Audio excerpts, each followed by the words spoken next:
Start करते हैं। आज आपका एक कॉमर्स का फर्स्ट क्लास है।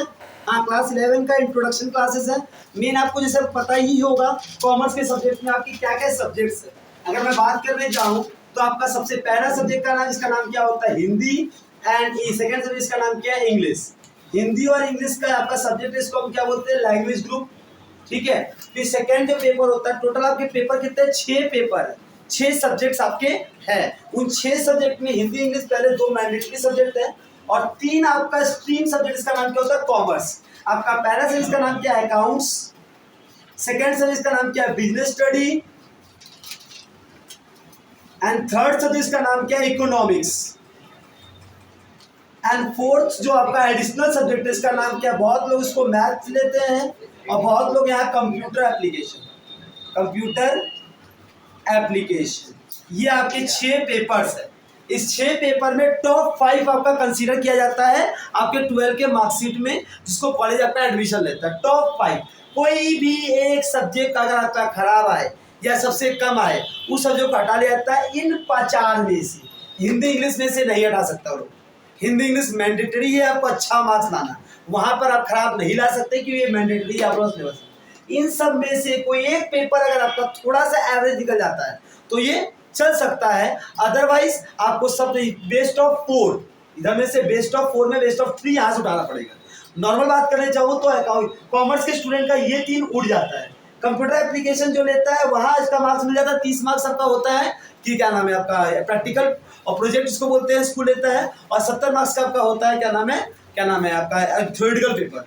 तो 70 में आपको 50 60 70 लोग उठा ही लेता है, अच्छे से पढ़ाई कर लेगा तो यहाँ पर उड़ जाएगा। तो यहाँ से कोई एक खराब तस्वीर आप कर सकते हैं तो आपका चल जाएगा। लेकिन जो मैथ ले लिया है उसने पाथ धो लिया है, जो पाथ धो लिया है वो व्यक्ति ने यहाँ का ऑप्शन हट जाएगा। तो वो क्या करेगा? वो इस 3 में से एक्स्ट्रा लाने की कोशिश करेगा और जो बहुत अच्छा पढ़ने है वो यहाँ से भी मार्क्स स्कोर किया हुआ है लाता है। ये आपका हुआ पेपर का स्ट्रीम।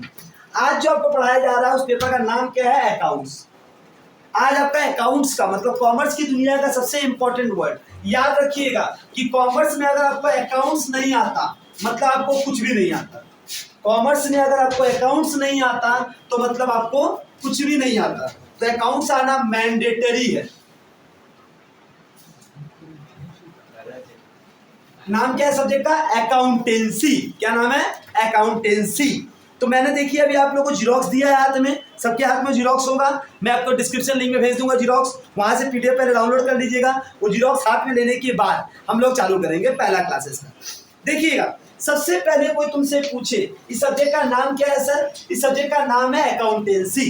इसको क्या बोलते हैं? Financial accounting. क्या बोलते हैं? Financial accounting. सर ये वर्ड फाइनेंस वर्ड कैसे आया? फाइनेंशियल अकाउंटिंग का मतलब होता है जिस चीज में फाइनेंस होगा, जहां पैसा होगा, उसी का तुम अकाउंटिंग कर पाओगे। जहां पर फाइनेंस नहीं होगा, पैसा नहीं होगा, उसका रिकॉर्डिंग एंट्री नहीं हो सकता है। अगर कोई तुमसे पूछे कि सर इवेंट्स क्या होता है और दूसरा होता है ट्रांजैक्शन, ये सबसे पहले 2 पॉइंट इंपॉर्टेंट है। सर इवेंट का मतलब होता है कोई भी घटना। घटना मतलब कुछ भी ऐसा चीज जो घटा है उसको हम इवेंट बोलते हैं। ट्रांजैक्शन का मतलब होता है सर वो इवेंट जिससे हमारे फाइनेंस को प्रॉब्लम हो, पैसा का आना या पैसे के जाना इसमें इंपैक्ट होगा, उसको बोलते हैं transaction. So we are recording the transaction, we are not recording the events. मान लो मालिक के ऊपर छत्ता गिरा, मालिक मर गया, क्या इसको कोई रिकॉर्ड करेगा बिजनेस में? ये कोई रिकॉर्डिंग का बात नहीं है। लेकिन अगर मैं बोला मालिक के ऊपर छत्ता गिरा, मालिक मर गया, बिजनेस भी खराब हो गया, बिजनेस को 2 लाख का नुकसान हो गया, सर यहाँ नुकसान वर्ड आया ना। सर इंश्योरेंस का पैसा मिला 50,000 रुपया, ये भी पैसा आया ना। जब मेरे फॉर्म में या मेरी कंपनी में पैसा आ रहा है तो बोलते हैं इनफ्लो ऑफ कैश, जब पैसा जा रहा है तो बोलते हैं आउटफ्लो ऑफ कैश। जब भी कैश का इनफ्लो या कैश का आउटफ्लो होगा तब मैं बोलूंगा सर ये ट्रांजैक्शन। और transactions are recorded, events are not recorded. सबसे पहला वर्ड आपको समझ आया बेटा?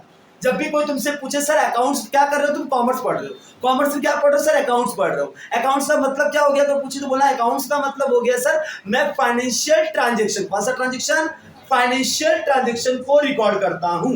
मेरे बुक में कौन सा ट्रांजैक्शन रिकॉर्ड होता है? Financial transaction. Sir non financial transaction क्या रिकॉर्ड होता है? नो। जहां पैसा नहीं वहां रिकॉर्ड नहीं, जहां पैसे का बात नहीं होगा वो चीज रिकॉर्ड नहीं होगा। सर कोई इवेंट रिकॉर्ड होता है? नहीं। अगर सर वही इवेंट रिकॉर्ड होता है जहां पर क्या होगा सर, फाइनेंस होगा, पैसे का इनफ्लो या पैसे का आउटफ्लो होगा। सर पैसा नहीं, सब वो रिकॉर्डिंग नहीं, याद रहेगा। अगर कोई तुमसे पूछे कि सर अकाउंटिंग क्या होता है, तो चलिए अगर यहां तक तो आपको समझ बेसिक चीज आया होगा, तो चालू करते हैं शुरू से। मेरे कॉपी में जो टॉपिक दिया सब लाइन से टॉपिक को हम पढ़ते हैं, ठीक है। सबसे पहला टॉपिक जो लिखा है उसका नाम क्या है बेटा? अकाउंटिंग। क्या दिया हुआ है? अकाउंटिंग क्या होता है? सबसे इंपॉर्टेंट क्वेश्चन आपको याद रखिएगा। पेपर मार्क्स का डिस्ट्रीब्यूशन समझा देता हूं आपको। आपका 1 मार्क्स का 12 एमसीक्यू आएगा। क्या आएगा? 24 एमसीक्यू आएगा, और 1 मार्क्स का 12 एसएक्यू आएगा। 36 मार्क्स तो आपको सीधा का सीधा क्या कर दिया, वो शॉर्ट आंसर टाइप क्वेश्चन। हाँ या ना?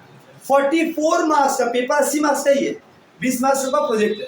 44 मार्क्स का जो प्रोजेक्ट है, 4 मार्क्स का 4 क्वेश्चन आएगा, 16 मार्क्स वो सम्स रहेंगे। 6 मार्क्स का 2 क्वेश्चन रहेगा, 12 मार्क्स ये आपके क्वेश्चन रहेंगे। देखिए 3 क्वेश्चन, सॉरी 18 मार्क्स। और 10 मार्क्स का 1 क्वेश्चन होगा फाइनल अकाउंट, ये 10 मार्क्स। देखिए जोड़ के 44 मार्क्स हो गए। ये आपका पेपर का पैटर्न। अगर मैं वेस्ट बंगाल बोर्ड की तरफ से बात करूं, या अलग अलग बोर्ड का अलग अलग मार्क्स डिस्ट्रीब्यूशन है, मैं वेस्ट बंगाल बोर्ड की तरफ से बात करूं तो 24 तो आपका एमसीक्यू आते हैं, 12 एसएक्यू आते हैं, और 4 मार्क्स से 4 क्वेश्चन 16 मार्क्स के आते हैं, सम्स करने पड़ते हैं आपको। 6 मार्क्स के 3 क्वेश्चन का सम्स करना पड़ता है, 10 मार्क्स का फाइनल करना पड़ता है। मैं रियलिटी बताऊं, 100 में 100 अकाउंट्स का आता है। अकाउंट्स कहीं भी आपका मार्क्स काटना नहीं चाहता है। प्रैक्टिकली आप चीजों को समझ के करिएगा, चीजें आपको आती रहेगी। हाँ, तो आपको 100 में 100 आ सकता है। यहाँ 70, 80, 90 के ऊपर ही लोग क्रॉस करता है, उसके नीचे तो बहुत ही मतलब एवरेज से भी एवरेज लड़का होगा तो तक आ जाएगा, ठीक है। मतलब मार्क्स यहाँ आता है। ये कॉपी मार्क्स के लिए सब्जेक्ट बहुत फेमस है। आइए चालू करते हैं अपना आज का टॉपिक। सर आज के टॉपिक का सबसे पहला वर्ड क्या है? Sir accounting. सर अकाउंटिंग ऐसा क्या वर्ड हो जो अकाउंटेंसी से अलग हो गया? अकाउंटेंसी का मतलब है अकाउंटिंग में क्या डिफरेंस है? अगर तुमको कोई पूछे सर मैं अकाउंटिंग कर रहा हूं, सर मैं अकाउंटेंसी कर रहा हूं, तो दो में से क्या रूल है बेटा? अकाउंटेंसी क्या होता है और अकाउंटिंग क्या होता है? अकाउंटिंग क्या होता है? रिकॉर्ड करने का तरीका। मैं रिकॉर्ड कैसे कर रहा हूं? Recording, classifying, summarising, interpretation of financial statement is known as your accounting. Sir accounting करने के लिए कुछ रूल्स एंड रेगुलेशंस होता है कि नहीं होता? जैसे मैथ में हम लोग सम करते हैं, उसके पहले हम लोग फॉर्मूला पढ़ते हैं। वो फॉर्मूला क्या है सर? रूल्स एंड रेगुलेशंस है। मैथ में जब आप रूल अगर फॉलो नहीं करेंगे, आप अगर बोलेंगे सर 2 + 2 5 होता है, तो ये मैथ नहीं है, कि मैथ में ऐसा कोई फॉर्मूला नहीं है, मैथ ऐसा कोई पार्ट नहीं है। मैथ में रूल्स के अनुसार आपको चलना है। अभी तो बहुत सारे देखो ड्रामा करें लोग, 2 + 2 5 प्रूफ भी कर दिए, ये 40 जोड़ो 40 माइनस को ऐसे करो, ऐसा किया बैठ के, वो मत करना। मैथ वो नहीं बोलता, कि मैथ वो नियम नहीं है। जो रूल्स को तुम क्रॉस कर दिए 0 मिल जाएगा। उसी तरीके से अकाउंटिंग क्या है सर? ये एक आर्ट है रिकॉर्डिंग करने को, क्लासिफाइंग करने को, समराइजिंग करने को, इंटरप्रिटेशन करने को, और क्या चीज? Financial statement. सर अकाउंटेंसी क्या है सर? ये रूल्स एंड रेगुलेशंस है जिसको फॉलो करने के बाद मैं अकाउंटिंग करता हूं। अकाउंटेंसी क्या है sir? Accountancy is a formula. Accountancy is a formula which create the rules and regulation in which you are follow and then after accounting should be it। ये क्या बताता है? अकाउंटिंग कैसे करना है, अकाउंटिंग करने का तरीका है। और अकाउंटेंसी क्या है? ये रूल्स एंड रेगुलेशंस है जो आपको बताता है कि अकाउंटिंग कैसे करना है। अकाउंटिंग को करना मतलब ये आर्ट ऑफ रिकॉर्डिंग है। ये क्या होता है? रूल्स एंड रेगुलेशन मतलब जिसके अनुसार तुम क्या करोगे? अकाउंटिंग करोगे। समझ में आया? जैसे अगर तो बोला सर गोल्डन रूल, अभी जस्ट मैं भी लिखवाऊंगा गोल्डन रूल, वो अकाउंटेंसी है। गोल्डन रूल को फॉलो करने के बाद हम लोग क्या करते हैं सर? जर्नल एंट्री मारते हैं, वो अकाउंटिंग है। जर्नल आपका अकाउंटिंग, आप रिकॉर्डिंग कर रहे हैं, वो अकाउंटिंग है। लेकिन सर जो रूल्स को फॉलो कर रहा है सर अकाउंटिंग स्टैंडर्ड्स, वो अकाउंटेंसी है। जिसको फॉलो करके आप अकाउंटिंग कर रहे हैं। आप जब कभी जो सम बनाएंगे अकाउंटिंग का, आप अकाउंटिंग करेंगे, यू आर अकाउंटेंट। अकाउंटेंट क्या करता है? अकाउंटिंग करता है। लेकिन अकाउंटिंग करने के लिए जो रूल्स एंड रेगुलेशंस का वो फॉलो करता है एज पर अकाउंटिंग स्टैंडर्ड 2। हाँ, वैल्यूएशन ऑफ इन्वेंट्रीज। इन्वेंट्री का वैल्यूएशन कैसे करूंगा सर? कॉस्ट और एनआरबी विचएवर इज लोअर, ये लेकर हम सम बना दिए।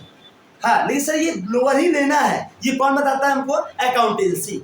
अकाउंटेंसी हमको बताता है कि कैसे करना है, और अकाउंटिंग कैसा करने का तरीका है। अकाउंटिंग क्या करने का तरीका है, और अकाउंटेंसी क्या है? वो रूल्स एंड रेगुलेशंस है जिसके अनुसार तुम अकाउंटिंग करते हो। कोई दिक्कत? चीजें समझ में आए डायरेक्ट? आइए पढ़ते हैं, जो लिखा है जरा अच्छे से पढ़ते हैं, देखिएगा। अकाउंटिंग इज एन आर्ट, याद रखिएगा सर, अकाउंटिंग साइंस और आर्ट बोथ है। What is accounting? Accountancy is a science as well as art. ये साइंस भी है सर, ये कोई जो रूल बताता है, रूल कोई अपना तुक्काबाजी नहीं करता, ये कुछ एक्सपेरिमेंट करने के बाद, सबको ऑब्जर्वेशन करने के बाद, मैनेजर के एक्सपीरियंस होने के कारण तब जाके ये नियम आता है। तो ये साइंस है, विज्ञान है, जो क्या करता है, एक्सपेरिमेंटेशन के बाद आता है। और सर ये आर्ट है, करने का एक तरीका है, ये एक तरीका है जो हमको आर्ट को फॉलो करना पड़ता है। तो अकाउंटिंग क्या है sir? Both science and art. हर जन का एक पिता होता है बेटा, हर जन का फादर होता है। कंप्यूटर का फादर कौन है? हाँ, Charles Babbage is a father of computer, पढ़े बचपन में। वैसे अकाउंटेंसी का कोई फादर पूछेगा तो Luca Pacioli, Luca Pacioli is a father of accounting. Sir business study का फादर कौन है? बिजनेस स्टडी का दो फादर है, एक फादर है जो फाइनेंस, जो क्या करता है, प्रिंसिपल ऑफ मैनेजमेंट बनाया है, और एक है जो साइंटिफिक मैनेजमेंट बनाया है। प्रिंसिपल ऑफ मैनेजमेंट बनाने वाला जो फादर, उसका नाम क्या है? उसका नाम है Henri Fayol. Henri Fayol is a principle of father of principle of management. Sir scientific management का फादर कौन है? F.W. टेलर। कौन है? F.W. Taylor. Both are the engineers, both are the engineers. ये लोग साइंस बैकग्राउंड के थे, लेकिन इन्होंने कुछ रूल्स, नॉर्म्स, इसको देखकर बिजनेस में आइडियाज लगाकर बिजनेस वर्ल्ड का एक नया नियम कानून बना दिया और उसको इसका पिता बना दिया। मतलब ये बात याद रखना बेटा, तुम जो स्ट्रीम में हो वो स्ट्रीम तुमको ये नहीं सिखाता है कि आपको उस स्ट्रीम में एक्सपर्टाइज होना होगा। आप अगर चीजों का ऑब्जर्व अच्छा करते हैं तो आप किसी और चीज के पिता बन सकते हैं, क्यों? आपसे पहले किसी ने नहीं सोचा, तो आप कुछ और भी डाइवर्सिफाई कर सकते हैं। तो याद रखना, F.W. टेलर कौन है? Father of scientific management. और हेनरी फ्यूल कौन है? Father of principle of management. Sir economics के पिता कौन है? Adam Smith. Adam Smith is a father of economics. तो हर जन के एक पिता हो गए। तो आपके स्ट्रीम में जो सब्जेक्ट है उनमें सबके आपके पिता बता दिया गया है। मैथ में बहुत सारे पिता है, उसका पिता ही पिता है, हाँ, कि हर चीज का अलग खुद लोगों ने किया है। हाँ, लेकिन यहाँ पर जो मैंने आपको बताया, Luca Pacioli is a father of financial account. अभी चलते सर अकाउंटिंग क्या है सर, पढ़िए, रीड करते हैं। Accounting is an art of, ये क्या बेटा? ये कला है, क्या चीज का? रिकॉर्डिंग। रिकॉर्डिंग मतलब रिकॉर्ड करना। सर कैसे रिकॉर्ड करना है sir? Date wise, serial wise. जो ट्रांजेक्शन पहले हुआ उसको पहले रिकॉर्ड करूंगा, 1 जनवरी को जितना ट्रांजेक्शन हो उसको रिकॉर्ड करो, क्रोनोलॉजिकल ऑर्डर में। जो पहले आया है फर्स्ट इन फर्स्ट आउट, जो पहले आया है उसको पहले रिकॉर्ड करूंगा। असली में होता क्या है, मान लो तुम्हें बिजनेस चला रहे हो, उसमें लाखों का ट्रांजेक्शन होता है। हाँ, लाखों ट्रांजेक्शन को रिकॉर्ड तो करना पड़ेगा ना आपको। आप पहले बिल मंगवाएंगी, बिल के अनुसार, बिल नंबर 1 2 3 4 5 6, जितना आज में आपने बिल में सेल किया है, 2 सेल किया होगा अपने कैश से या क्रेडिट से, कैश सेल किया होगा उसको भी जनरली रिकॉर्ड करेंगे। तो रिकॉर्डिंग को हम क्या बोलते हैं? बुक की गई financial accounting is the art of recording. सब पहले मुझे क्या करना है? सबको रिकॉर्ड करना है कि सर ये सेल हुआ, ये एंट्री हुआ। तो journal entry is known as recording. Recording का मतलब रिकॉर्ड करना, तो रिकॉर्डिंग करने को बोलते हैं हम लोग जर्नल। फिर क्या करेंगे सर? क्लासीफाइंग। क्लासीफाइंग मतलब बांटना। अब सर मैंने आज के दिन में पूरा ट्रांजेक्शन किया, क्या किया? ट्रांजेक्शन किया। आज के दिन में मैंने 100 ट्रांजेक्शन किया। क्या 100 का 100 ट्रांजेक्शन एक बुक में रखूंगा तो घबरा नहीं जाऊंगा कि इसमें आपने क्या ट्रांजेक्शन, कुछ ट्रांजेक्शन में कैसे बेचा माल, कुछ माल को आपने उधार बेचा होगा, कुछ जो आपके सप्लायर ने माल आपको दिया होगा, कुछ आपने पर्सनल ड्राइंग भी किया होगा, कुछ पैसा आपने बैंक में डिपॉजिट भी किया होगा, कुछ पैसा आपने घर से लेकर भी आया होगा, विड्रॉ जो कैपिटल में किया होगा, बहुत सारी चीज की होंगी आज के दिन में। आपने पैसे का इनफ्लो आउटफ्लो हुआ है, तो वो सारा का सारा ट्रांजेक्शन क्या एक बुक में रिकॉर्ड करना पूरा क्लमजी नहीं हो जाएगा? तो उसको बोलते हैं सर रिकॉर्डिंग तो कर ली है, इसको बोलते हैं जर्नल। जर्नल के बाद सेकंड पार्ट होता है, उसको बोलता है ledger. Ledger is known as the classification of the book. Book को बांटना। मैं क्या करूंगा? एक डेटर का बुक बनाऊंगा। डेटर मतलब कस्टमर।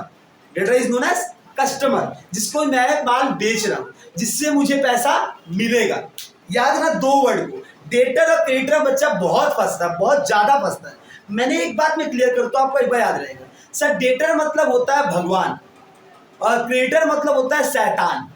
डेटर मतलब जिससे पैसा मिलेगा, क्रेडिटर मतलब जिसको पैसा हमको देना होगा। आप लोग सब मेरे डेटर हैं, क्या आप सबसे मुझे पैसा मिलेगा, तो हम आपको देख के, आपका चेहरा देख के बड़ा खुश होता है। लेकिन आप लोगों को मेरा चेहरा देख के बड़ा दुखी होता है कि मैं कौन हूँ, क्रेडिटर। हर महीने के तारीख को मैं आपको मैसेज देता हूँ, बेटा फीस आपको देना है। वो सोच के आपके घर में कलह मचता है, टेंशन आता है, पैसा देना, घर से पैसा मैं लेकर जाता हूँ। तो मैं क्या हुआ, आपका क्रेडिटर। डेटर कहाँ रहता है बेटा, भगवान है तो ऊपर रहेगा, डेटर इज ऑलवेज डिविंग। और क्रिएटर कौन है, शैतान है, शैतान कहाँ रहता है, पाताल में, तो वो नीचे रहेगा। तो क्रिएटर मतलब जिसको पैसा तुमको देना है, डेटर जिससे पैसा लेना है, क्रिएटर जिसको पैसा देना है। अब याद रहेगा, कोई अगर तुमसे पूछे, डेटर मतलब बोलना कस्टमर, जिसको तुम माल बेचे हो, पैसा उससे पाओगे। हमने जैसे मैं अपना सर्विसेज आपको सोल्व कर रहा हूँ, अपना एक्सपीरियंस सोल्व कर रहा हूँ, उससे आपसे पैसा ले रहा हूँ, तो मैं कौन हूँ, आपका डेटर। आप लोग कौन है, क्रेडिटर। क्रेडिटर का मतलब, अगर मान लो क्रिएटर में जो माल सप्लाई कर रहा है, जैसे मैं अपना क्या सर्विसेज आपको दे रहा हूँ, तो आप लोग सर्विसेज ले रहे हैं, उसके बदले आप क्या देंगे, मुझे पैसा देंगे। अगर मैं दुकान की तरफ से बात करता हूँ, दुकान में अगर माल बेच रहा हूँ, तो जो बंदा माल लेने में से आया खरीदने, तो पैसा आपको देगा, हाँ, और मैं उसको सामान दूंगा, तो वो मेरा कौन हो गया, कस्टमर। लेकिन वो माल लाने के लिए मैंने कहीं से राजा कटरा कहीं से माल उधरवाया था, तो मैं उसको पैसा कौन क्या करूँ, दूंगा, तो वो मेरा क्या होगा, क्रेडिटर। जिससे पैसा लेना बाकी है वो डेटर है, जिसको पैसा देना बाकी है वो क्रेडिटर है। तो मैं पहले क्या करूंगा, सब मैं जो जनरल एंट्री रिकॉर्ड किया उसको मैं क्लासिफाई करूंगा। सर सारा कैश ट्रांजेक्शन, जो कैश में खरीदा, कैश में बेचा, उसको रिकॉर्ड कहाँ करना है सर, कैश बुक में। कहाँ पर, कैश बुक बोलता है all cash transactions are recorded in a cash book. Cash में पैसा खरीदा, कैश से माल खरीदा, कोई मतलब नहीं है, तुम खरीदो चाहे तुम खरीदो चाहे तुम खरीदो, हमको उससे कोई मतलब है। तुम पैसा दिया, हम माल दिया, हमको तेरा नाम से मतलब है, हमको तेरा नाम खत्म लिखना है, बस पैसा मिला, माल बिका, पैसा आया, कहानी खत्म। क्लियर। तो कैश ट्रांजेक्शन में हमको किसी का, ना कोई मेरा डेटर है ना कोई मेरा क्रेडिटर है, मेरे पास कैश आ चुका है। डेटर मतलब जिससे पैसा मिलना बाकी है, क्रेडिटर जिसको पैसा देना बाकी है। जहाँ कैश में ट्रांजेक्शन हो गया तब मेरा डेटर नहीं है, तब मेरा कस्टमर नहीं है, क्योंकि मेरा पैसा, कस्टमर तो है, माल तो मेरे से खरीद रहा है, लेकिन कैश में खरीद रहा है, तो उसका बुक में, मेरे बुक में उसका उधार का ट्रांजेक्शन नहीं। तो समझ, पहला वर्ड क्या है बेटा, कि डेटर मतलब जिससे पैसा लेना बाकी है, क्रेडिटर जिसको पैसा देना बाकी है। मैं अभी जस्ट अकाउंटिंग को करते करते पूरा अकाउंट पढ़ा रहा हूँ। मैंने वर्ड क्या बोला, accounting is art of, accounting क्या है, accounting is art of recording. Recording के बगल में लिख दो जर्नल, रिकॉर्डिंग के जस्ट ऊपर में लिख दो, रिकॉर्डिंग का मतलब जर्नल, JOURNAL। रिकॉर्डिंग के जस्ट ऊपर में लिखो जर्नल। रिकॉर्डिंग को बोले तो क्या मतलब है, जर्नल कर रहे हो, क्या कर रहे हो, जर्नल कर, तुम रिकॉर्ड कर रहे हो, मतलब जर्नल एंट्री मार रहे हो। सर उसके बाद क्लासिफिकेशन में लिखो लेजर। क्या कर रहे हो तुम, सबका सेपरेट बुक्स ऑफ अकाउंट बना रहे हो, क्या बना रहे हो, सेपरेट बुक्स ऑफ अकाउंट्स बना रहे हो। देखिएगा मैंने क्या वर्ड बोला आपको, accounting is art of recording मतलब journal, classifying means ledger, and summarising. Sir जैसे मान लीजिए आप एक दिन में 100 ट्रांजेक्शन किए, 100 ट्रांजेक्शन अलग अलग क्लासिफाई कर दिए, तो चलिए कुछ ट्रांजेक्शन कैसा कैश में गया, उधार वाला डे बुक में गया। कहाँ गया, पहले कैश ट्रांजेक्शन कैश बुक, और उधार वाला डे बुक। डे बुक मतलब purchase transaction, purchase day book में, जिससे तुम माल खरीद रहे हो, वो ट्रांजेक्शन परचेस डे बुक में। अगर तुम कुछ रिटर्न कर रहे हो, माल खरीदे हो, कुछ डिफेक्टिव दिखा, तुमने माल रिटर्न कर दिया, तो उसके बोलेंगे ना परचेस रिटर्न, बोले क्या बोलेंगे, परचेस रिटर्न। तो परचेस रिटर्न बुक में गया। कुछ माल आपने बेचा होगा, सेल किया होगा, तो वो जाएगा सेल बुक में। कुछ माल आपने सेल किया होगा तो उसमें डिफेक्टिव माल उसे रिटर्न कर दिया होगा, तो सेल्स रिटर्न बुक, हाँ है ना। इसके बाद जो भी ट्रांजेक्शन बचते हैं, जैसे कोई एसेट तुमने खरीदा, कोई लायबिलिटी पे किया, कोई एक्सपेंस पेड किया, ये सब कहाँ था, जर्नल प्रॉपर में। कहाँ पर, जर्नल प्रॉपर में। तो मतलब असली में डे बुक, तो असली में 2 बुक होते हैं, क्लासिफिकेशन 2 टाइप होते हैं, मतलब कैश बुक और होता है डे बुक। कैश बुक में कैश ट्रांजेक्शन आता है, डे बुक में उधार का ट्रांजेक्शन आता है, जो अभी मैंने पैसा पेमेंट नहीं किया है। उसमें भी क्लासिफिकेशन क्या है सर, उससे 5 क्लासिफिकेशन है। पहला purchase day book, purchase transaction, purchase return book, जो परचेस किया उसे माल डिफेक्टिव होने का रिटर्न कर दिया, सेल किया तो सेल बुक, सेल रिटर्न किया तो सेल रिटर्न बुक, और बाकी 5वां जो बाकी सारा ट्रांजेक्शन जो ना तो परचेस है ना तो सेल है, ना तो परचेस रिटर्न है तो सेल्स रिटर्न है। या तो पर्सनल तुमने ड्राइंग किया, या तो पैसा बैंक में ट्रांसफर किया, या तो तुमने एक्रूअल किया, उधार दिया बाद में दूंगा, हाँ ये सब प्रीपेड कर दिया, एडवांस दे दिया, हाँ, प्री रिसीव कर लिया, एडवांस ले लिया, ये सब जो ट्रांजेक्शन होता है उसको कहाँ रिकॉर्ड करते हैं हम लोग?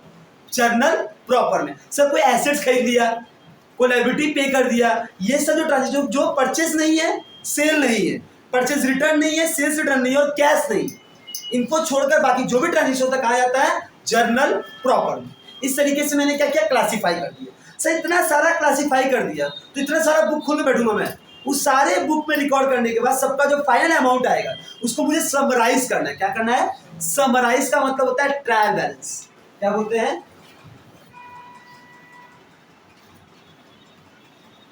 क्या करना? Trial balance. चीजों का समझ, चैप्टर का नाम है ये, मैं कोई आपको वो नहीं पढ़ा रहा हूं, मैं आपको पूरा अकाउंट्स का पूरा चैप्टर पढ़ा रहा हूं, ये चैप्टर का नाम है। अगर तुमसे बोले रिकॉर्डिंग, रिकॉर्डिंग का मतलब बोला जर्नल, अगर बोला क्लासीफाइंग बोलना लेजर, समराइजिंग बोलना ट्रायल बैलेंस। ये अकाउंटिंग खाली डेफिनेशन नहीं है बेटा, यही अकाउंटिंग है। पूरा का पूरा जिंदगी में आपको कॉमर्स पढ़ना है, खाली 9, 10, 11, 12 फर्स्ट सेकंड थर्ड नहीं, जिंदगी भर में कोई भी कॉमर्स पढ़ोगे। ये बेसिक क्लास है, जो इस क्लास को कर लिया, हाँ, उसका अकाउंट्स का तो बेस आ गया। इतना पहला दीवार आपने कि पहला लेयर आपने घिस लिया होगा। अगर आज की क्लास ध्यान से सुनोगे तो चीजें समझना इंपॉर्टेंट है, आगे जाकर बेसिक यही लूटता है आपको, जब आपको बेस नहीं पता। रिकॉर्डिंग आ गया, जनरल सब फाइल तुम सब सही बना लोगे, लेकिन जब तक उसको प्रॉपर डेफिनेशन नहीं समझोगे, रूल्स नहीं समझोगे, फंस जाओ, हर जगह फंसोगे। तो ये ध्यान सुनना। मैंने क्या बोला? Accounting is the art of, क्या आर्ट है sir? Recording, classifying, summarising. Sir recording मतलब journal, classifying means ledger, summarising means trial balance.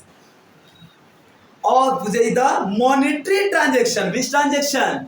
Monetary, जहां पैसा नहीं वहां कुछ नहीं।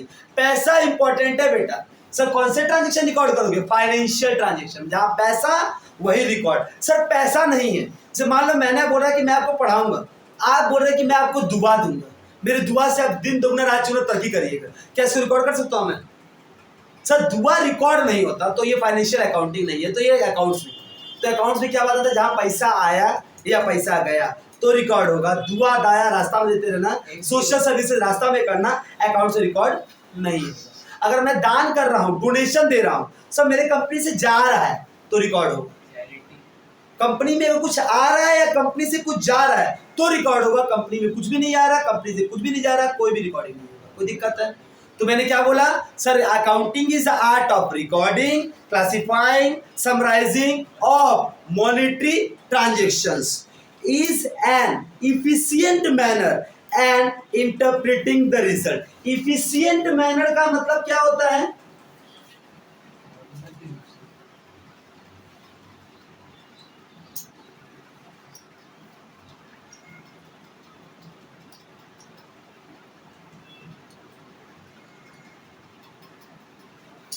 ध्यान से सुनिएगा, ये बहुत ही बड़ा टर्म है।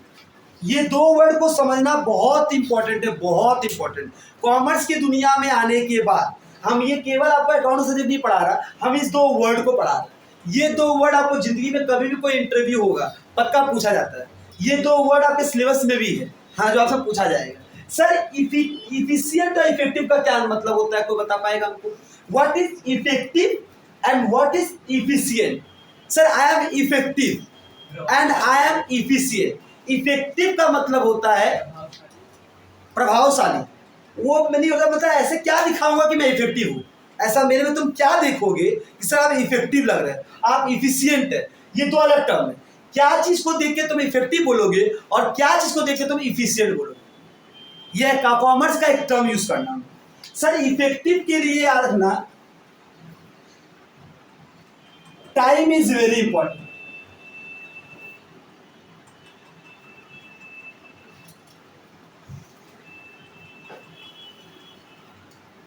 मिनिमम वेस्टेज,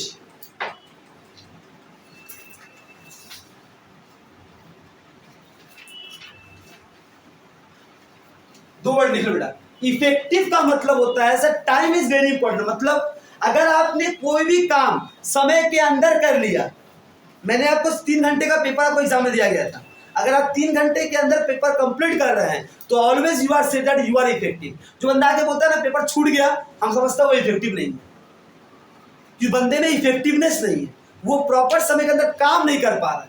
मतलब अगर मैं इसको टास्क दिया, क्योंकि ये स्टैंडर्ड तय होता है, कोई भी एग्जाम का पेपर होता है या कोई भी टेस्ट का पेपर होता है, वो टीचर्स इतने एक्सपीरियंस होते हैं, उसको मालूम होता है कि एवरेज स्टूडेंट, एक एक्सपर्ट स्टूडेंट तो 20 मिनट 30 मिनट बचने के पहले ही खत्म कर देगा, और कोई डल स्टूडेंट होगा तो वो जिंदगी भर कर दो उस दिन कभी खत्म नहीं करेगा।